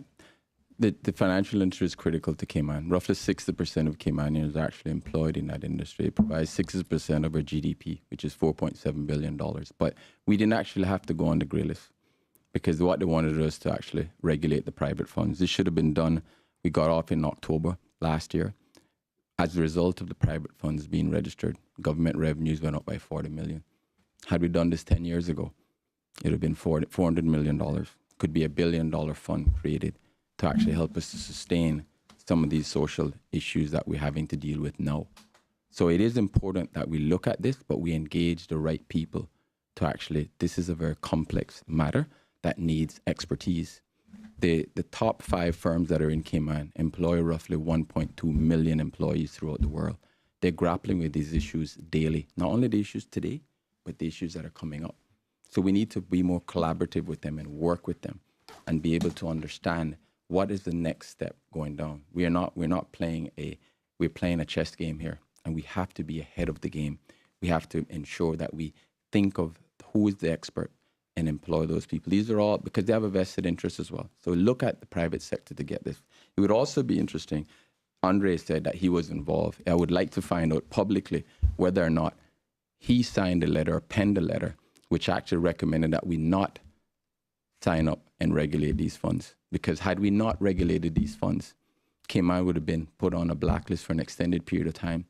And at the moment, the EU signed a treaty that allows countries to actually sanction non-compliant countries, which would mean a detrimental, disastrous impact to the financial services industry. We would have lost all correspondent banking relationship. So it's important that Andre explain why he took that position instead of following the recommendation which actually got us off the blacklist, which was to register the private funds. Thank you. 3 rounds of questions. We have the final round coming up right after this short commercial break. Please stay with us. At Bay Market Cafe, we know life can get in the way of good food, so we're here to offer a hand. Online ordering is back, and this time, it's better than ever. If you overslept and are running out of time, order online and pick it up. Raining? Get it delivered. On your way to go there or do that, order and pick it up. Sun scorching? Meeting? Get it delivered. That way, you can spend more time doing this or that with him, her, they, and them. So whether you need your morning coffee, you're craving a red velvet donut, ramen, a lamb burger, or a falafel pita, order the food you love and skip the line. Pick it up or have it delivered. That's Bay Market Online.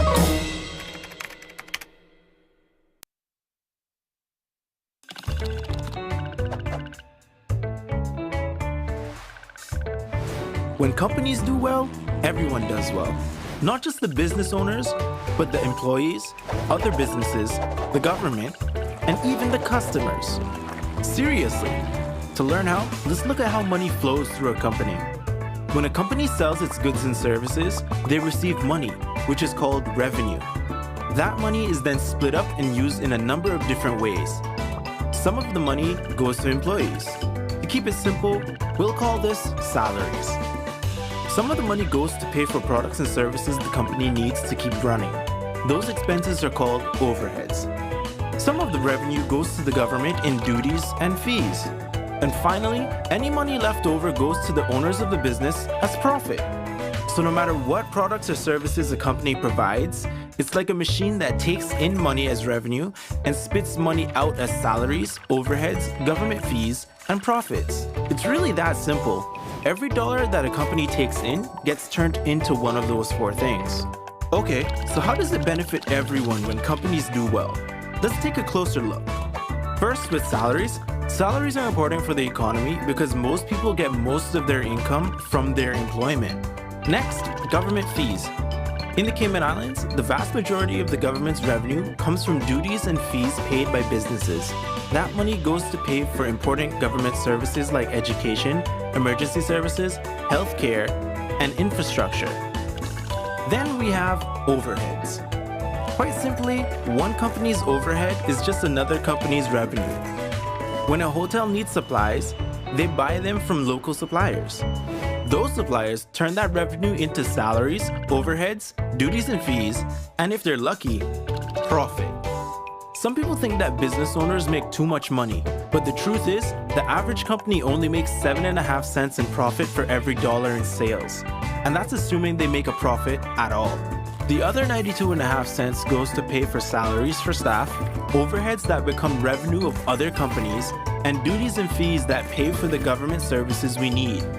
In order to become successful, most business owners have to work extremely hard and take a lot of risks. If it wasn't for the ability to make a profit, the owner wouldn't have started the business in the first place. And if nobody started any businesses, there would be no jobs for employees, which means no salaries, no overheads to support other businesses, and no money from government fees to pay for our government services. So yeah, when companies do well, everyone does well. In the next video, we'll take a closer look at why countries need economic growth. For now, thanks for watching. And remember to share this video with your family and friends so they can learn more about our economic prosperity engine.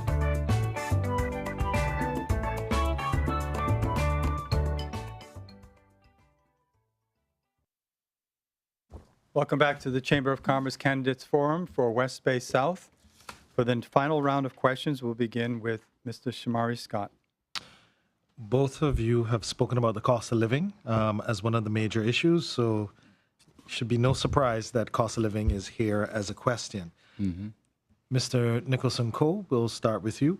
The cost of living ranked as a top issue for respondents in the most recent Chamber public survey. What additional strategies would you propose to address this issue beyond those you've already touched on? Right. Well, this is a complex question and it's a complex solution, but I think there can be simple things that are done in terms of addressing long-term cost of living issues, right? And what I've seen is that persons that are actually trying or struggling is that the major cost is obviously mortgage. The second cost is actually electricity and other costs in just running their home. So my suggestion is going forward is that we create a sustainable way of reducing people's costs. So homes that are being built will encourage them to have solar panels on their roofs to reduce the dependence on actually having to purchase electricity.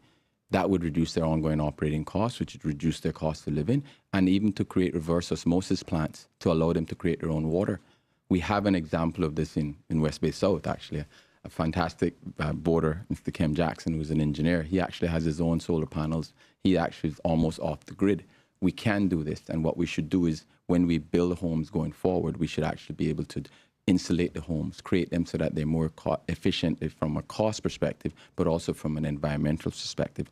Those are one of the things. The other thing that we should actually do is actually look at creating a fantastic and a world-class transportation system. So there's less reliance on your private cars, so you don't have to use fuel. You'll get a world-class, fantastic buses that actually emulate and create an environment where people would use the buses. That would actually reduce transportation costs. We could also looking at reducing cost of bandwidth and technology by bringing a cheaper bandwidth into Cayman. Because communications is critical going forward, and people use this for their businesses, but we'd have to create those things to allow people to be able to take advantage of these things by being creative in terms of what we do. Thank you, sir. Mr. Ebanks? Thank you very much. I think that there are three main ways, and we can be more specific here. I think there are short-term, intermediate term, and longer term. In the short term, it's in our power now to review our duties.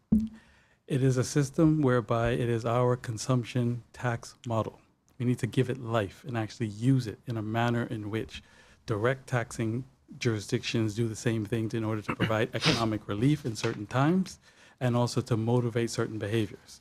So there are now a disproportionate cost on certain duties and certain goods and services that need to be looked at so that you can offset and provide relief for those who are on the lower economic tier and raise certain other items on those who are in the upper economic tier without impacting government revenue.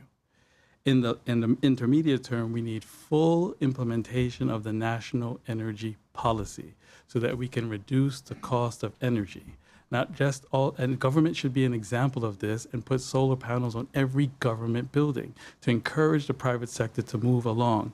And in the longer term, we need to increase the earning power of Caymanians. The only other way that people will not feel the pinch is for their earning power to be increased. And we do that through education and jobs. Thank you. Thank you very much.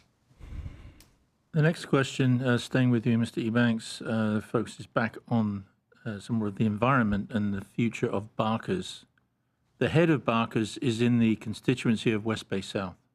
What is your view about the future development or preservation of this valuable natural resource and treasure? I return again to my answer, and I've repeated it from the outset, that many of these questions are going to connect back to the exact same issue. We need to enact our environmental policy that's been sitting on the shelf and have a sustainable development plan for the entire country.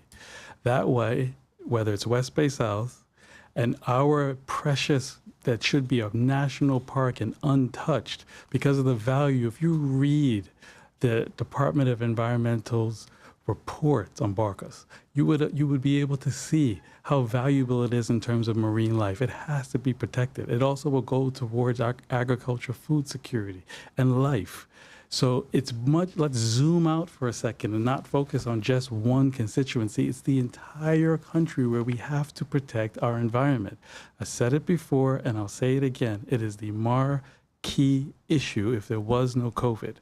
Later on in this year, the UK is going to try to represent all the overseas territories at the UN COP26 in Scotland. That is going to be an ample opportunity, if we really get our arms around the environment, to showcase Cayman in all its glory and go back to my plan of being able to change the image of the country. Thank you. Thank you. Mr. Nicholson-Coe. My answer is very simple. Yes, we have to do everything within our power, and not because it's the beauty of it, but when you walk through or use your mountain bike and ride through it, it's just an amazing place. There's a particular pool that actually sits on the northern end of it, facing North Sound. It's like a natural harbor, and it's the most amazingly still zen place. I used to ride my bike, and I would stop there with my son about 4 years ago, and we'd sit and just watch. It's just so beautiful. The fish life, the marine life, the flora and fauna is actually absolutely amazing. And the amazing thing about that is that it's only 8 minutes from here. So a stay-over tourist can actually go and see something is an untouched environment. And that is what I think when all the research that I have done in terms of people visiting a country, they want authenticity. They want to see the real Cayman Islands when they come here. And Barker's provides them with an immense array of amazing natural things that they can enjoy. And it's a historical thing. It's something that has been in Cayman for such a long time. It has a special place in everyone's heart, I think. And I think we need to promote that and promote the aspects of that particular unique gem that we have. And so there's no if, and, or buts. It's just, it has to be done. And it has to be done in a way that don't diminish the ability for us to market it as well. Because we don't want hundreds of tourists going there. We have to be careful in terms of not overpopulating it and making it, diminishing the guest experience. But we have to preserve it. I enjoy it myself. It's 2 minutes away from my home. Okay, thank you. Mr. Nicholson-Coe, this is the 18th question. It has to do with employment. Mm-hmm. With regards to the new Department of Work system that has been implemented in recent years, do you consider the system a success? If not, what improvements would you recommend? I think the concept behind work is a good one. I think it's something that conceptually can work. I think what they need to do is amalgamate and bring the various agencies that are working on the work, so that bring the NAU, bring other agencies that are impacted by this to come under one umbrella. I mean, it has to do with, and my view is that technology has to be employed more.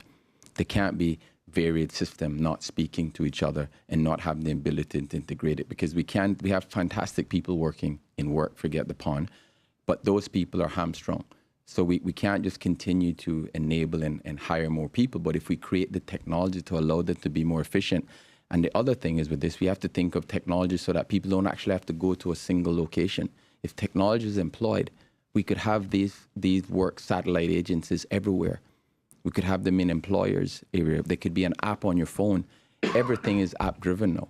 So if we employ technology to actually reduce the barrier. We will get a more efficient use of the service, and we'll get greater take-up. Employers will actually then embrace it, because employers also complain that the process isn't as efficient as it should be. But the fact is they're all stakeholders. And I think if we work together in a collaborative way, and that's why these are the sorts of problems that I have solved when I was the CEO. You have these massive problems, and you look at it from 6,000 feet, and you may have issue, but you have to get your hands dirty to actually fix them.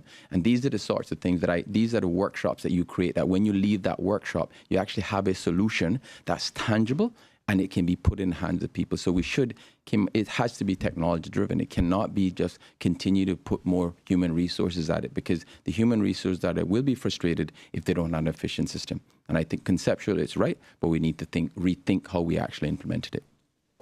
Thank you, sir. Mr. Ebanks? Thank you. I think it's worth noting from the outset that it was a sound principle to decouple the human resources aspect away from immigration, so that you created the Customs and Border Control Department and then the Department of Work. So that, in my view, was fundamentally sound. But the issue isn't the technology, is using technology. This now then exposes the difference between grappling from the outside and knowing the civil service from the inside. They are already employing technology. The problem is that the technology they're employing isn't working.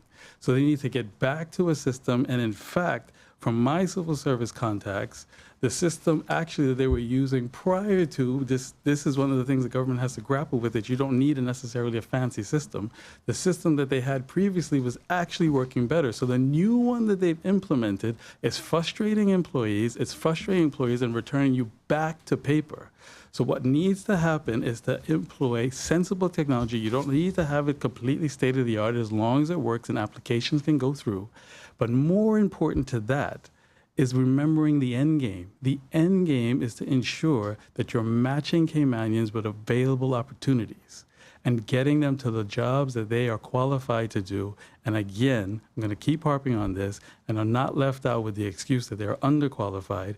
And in addition to that, we also have to ensure that work is working also with other agencies to ensure that you're having the upskilling of Caymanians in other areas and providing them with the wraparound support services in terms of resume writing, in terms of interviewing skills, so that they can then properly show up and be more attractive to private enterprise.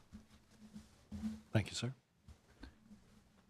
Question 19, Mr. Ebanks, is for you to start. It focuses on pensions and pension reform. The recent withdrawal from private sector pension funds has depleted the ability for many residents to have enough funds when they retire. What ideas would you recommend to address this future shortfall? Again, it's another one of those issues. If you look back, the chamber debates has continued to arise over and over again for electoral cycles. This is one area where I think the civil service has done itself proud with the Public Service Pension Board, where you have a system that you're paid into and is running excellently. We need to deploy something similar to that effect for the private sector, and then free up pension managers to be able to have, and this has been asked for years and years, just simple tweaks of the pension legislation to allow freedom for investment managers to make more and diverse choices in pension monies, to be able to diversify the portfolio and grow the returns. So it's a high time that we stop talking about it, implement simple changes, and then start to follow a model where the civil service can lead by example here, adopt the model, and move the country forward, because we cannot have a situation where there are Caymanians who are coming to the Government London office in the UK to retire in the UK. That is unconscionable in this society. So they are turning up to functions with students to mingle, which is great for the Cayman Islands Government Office to have these Caymanians overseas, but not for that reason. Not because they could not retire in dignity in their own country because the UK cost of living is cheaper. We can't allow that in this society. So we can't, and then we're losing those seniors to be able to put their minds to work as they pass retirement, where they could be contributing locally. So we're losing the brain drain on both sides. The youth are not wanting to come back, and then the elderly are leaving. So what will we be left with? It's time to move the issue forward. Thank you. To answer the question specifically, which was to actually how do we augment the $400 million that was removed from the pension plan? And I think we have to think of how could we augment that by increasing the contribution over a period of time so it's not a shock. We should be able to do that over a 3-year period, increase it from maybe 5 to 8%. I also sat on the Chamber Pension as a trustee for a while, and we did a fantastic job in terms of bringing on the cost of actually managing the pension fund. But I think what needs to happen, instead of allowing pension managers to charge on an AUM basis, assets on a management basis, you should be on a performance basis. So there's skin in the game. If you perform well, you get paid. That then incentivizes them to be able to make the best judicious decision when it comes to investing. The second thing that needs to happen, in my view, is to change the regulations to allow pension funds to invest in Cayman and invest in certain private-public sector partnerships, or even a decision to build a hotel. There are lots of pension funds now that are actually putting money into Cayman because of the attractiveness of it. They're funds, they're companies that have been set up in Cayman using pension funds from other countries or neighbor countries to invest in Cayman because of the level of returns that they get and the security that they get. Yet we are not doing that with our pension funds. I think, so there are three critical things. Increase the contribution over time that will help augment it and bridge that gap. Second thing is to force investment managers and the pension funds to be able to look at instead of an AUM model as a performance-based model. And the third is actually to allow them to invest in our own country, which will then help us to actually get better services and allow for greater returns from our own country. Thank you. Well, I have the pleasure of the last question of the evening. You do? I love it. Once again, I'm going to start with you, Mr. Nicholson Co. Yeah. And it has to do with a national lottery. Right. So the introduction of a national lottery has been discussed for many years as a way of funding education and infrastructure. Right. What's your view on introducing a national lottery? Right. That's a great question, and I'm happy. I thought it was more questions than 20, but thank you for that. But so the question is from a national lottery. If it works financially, yes, I think it's something that we should look at. I mean, it has worked in other countries. It has worked in other states. Florida Lottery provides billions of dollars to education. But I think we have to look at maybe perhaps other things as well. Let's look at the Sovereign Wealth Fund and create that wealth fund, Sovereign Wealth Fund, and have it managed separately and apart from government. So when we have issues related to education, other capital projects, they can be used. We could use that fund to actually help to augment government's revenues. Because if at the moment government's expenditure is $827 million, revenues were $789 million, the deficit about $35 million, which is fantastic. But I think it was an anomaly because of the injection, the $200 million or $400 million of pension fund that was injected. If you multiply that by 4 from a multiplier effect, that's like over $1 billion into the economy. It actually created an anomaly. It created a consumption base that may not have existed had we not had that pension withdrawal. So my view is that we should look at the lottery, and if it does work economically and it works from a business case perspective, of course, because but it has to be earmarked for particular things. It cannot be used to do other things. But let's look at other things. Let's look and find out how we can create a sovereign wealth fund. Let's look to see how we can do this. Let's be creative in our thinking process and understand that some of these problems are not going to be created by policy. We're going to need fantastic thinkers from the financial industry to be able to help us to do this. And we have a myriad of people in Cayman that we can tap into, that we need to start utilizing them more and understanding that those persons are here for the long haul as well and want to create the right things for the country. So I am here to unite and to work collaboratively with the civil service, with the private sector to make things work for Cayman. Thank you, sir. Mr. Ebanks. Thank you very much. I think that a national lottery should not be a priority at this time. And with the size of our population, I have sincere doubts that will in any way have a material impact for infrastructure and other revenue for government. In addition to that, since my opponent seems concerned with FATF standards, will also then possibly impact our image to move into a gambling society. And then if you move into that realm, then you might be able to bring in social problems that we may not just be ready for. There are far easier scores on the field to be able to inject greater government revenue. We need to kickstart innovation. We need to get going with the national energy policy to create a forum where we're going to have jobs that you're going to need people power to put on solar panels. You're going to need people to build wind farms. That creates an entirely new leg of the economy with employment and real jobs and a new skill and trade. So we don't have to just gamble.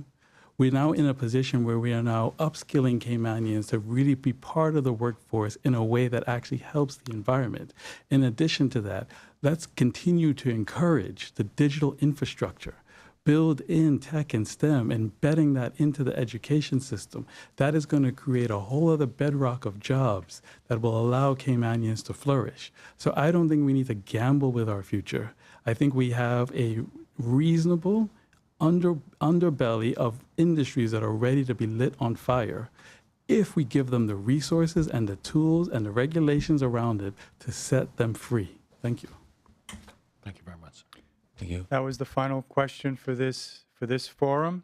After this short break, we'll have closing remarks from each of the candidates. Please stay tuned. Behind everything we do is a promise. Better.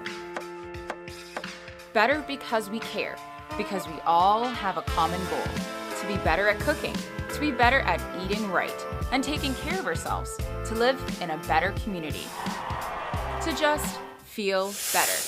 Today and tomorrow and the next day. Do it for you. Do it for them. Do it to prove something to yourself. Do it to carry on a family recipe. Or just because. But when you aim for the stars, better just works.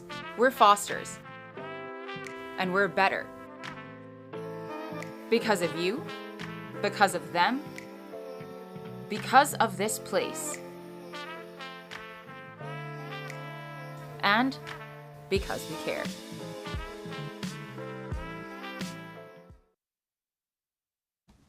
Welcome back to the Chamber of Commerce Candidates Forum for West Bay South. Reach the station this evening where we're going to have closing remarks from each of our candidates. We're going to begin with Andre Ebanks. Thank you. It's a shame that I have to use 30 seconds of my closing time to address an erroneous allegation made in this debate regarding the FATF and advice that I have provided in the course of a hardworking civil servant. But that allegation, as leveled, only served to expose my opponent's weakness in financial services. We're not blacklisted because of the private funds legislation on the FATF gray list. The FATF gray list has nothing to do with the private funds legislation. We're not on that list for that reason. And in relation to the private funds legislation, I never penned a letter ever stating that we never ever comply. It was a more legalistic argument in the manner in which we comply. But it is disturbing that your professional integrity is put on the line when you've served your country in your best interest where there's reasonable grounds for debate to have your integrity called into question. I'm really sorry that that had to happen and bit into my time, but it needed to be addressed. It was erroneous and disrespectful. Now, in terms of closing, I think that then proves one of the legs of my arguments of why I am the best qualified candidate for West Bay South.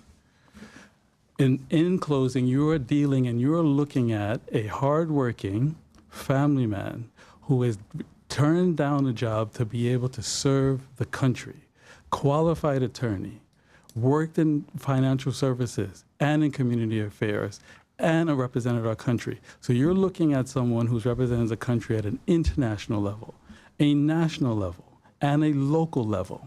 You're looking at someone who has helped to draft and negotiate legislation that is on the books of our statutes right now. It is not as easy to be able to walk in and to be able to navigate that and bring legislation and policy and execute programs over the line with solely private sector experience. You need to have a blend of experience which then matches the diversity of our constituency of financial services and community affairs. Nothing gave me greater pride than working in community affairs to execute, say, for example, the Housing Repairs Committee. So what you're looking at and what you're staring at is someone who won't have to learn the rules of the road when they enter into the halls of the government admin building. You're looking at someone who is ready, no knees, no on-guard training, and going to rely just on private sector experience and thinks that that cuts it. Thanks, Will. The Mr. countries. Alan Nicholson. Okay, thank you, Will. It's the countries at a crossroads, and there are tough decisions that are going to be made. And just to clarify the point, I wasn't talking about lottery in terms of gambling. I was talking about, the question was specifically on lottery, it wasn't about gambling. So I think that needs to be clarified as well, and that was my response. But the countries at a crossroads, we need to be able to fix the fundamental issues that are affecting our Caymanian people. The people that are elderly, the Caymanian youth that are struggling to understand how to survive in this new economy. We need people that are thinkers and strategists. We need people that can understand broad-based issues, that have worked collaboratively with people from the civil service. I have great friends in the civil service. In fact, today I got a call from a very senior civil servant who was just elated that I've decided to put my hand in the political arena, because I've worked with them for so many times. I've had nothing but amazing experience with the civil service, even during COVID. So I understand what they have to deal with. I also understand how to work collaboratively with people. I have worked with multinational corporations. Now we have the ability there are lots of investors looking to come to Cayman. We need people that understand economics, understand business, to be able to create an environment where not only is business successful, but the benefits that accrue to our Caymanian people and our true Caymanian people is beneficial to them not only today, but in perpetuity. We cannot think of agreements that are done through policy. We need to have business leaders, people that understand these things and have negotiated deals that will allow the Cayman people to benefit, that give them true opportunities, that ensure that when we decide to build, Caymanian entrepreneurs are given the opportunity to be successful. This isn't the time for us to look introspectively. We need to look outwardly and say, how can we make Cayman a much better place for everyone, so that when our kids finish university, they actually feel that they can come back here. So this is a fantastic job for me.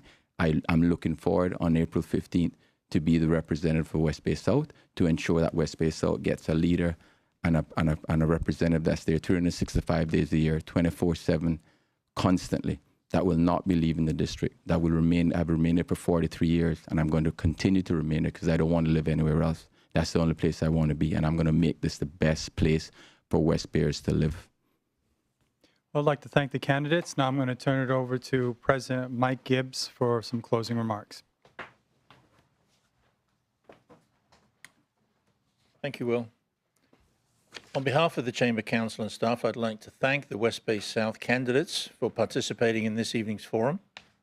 I trust that the forum will help the voters in that constituency to determine who to vote for when you go to the polls on April the 14th. I'd also like to thank Foster's for their major sponsorship of the Chamber's candidate forums, as well as Affinity Recruitment, Bodden's Legal and Corporate, and DART.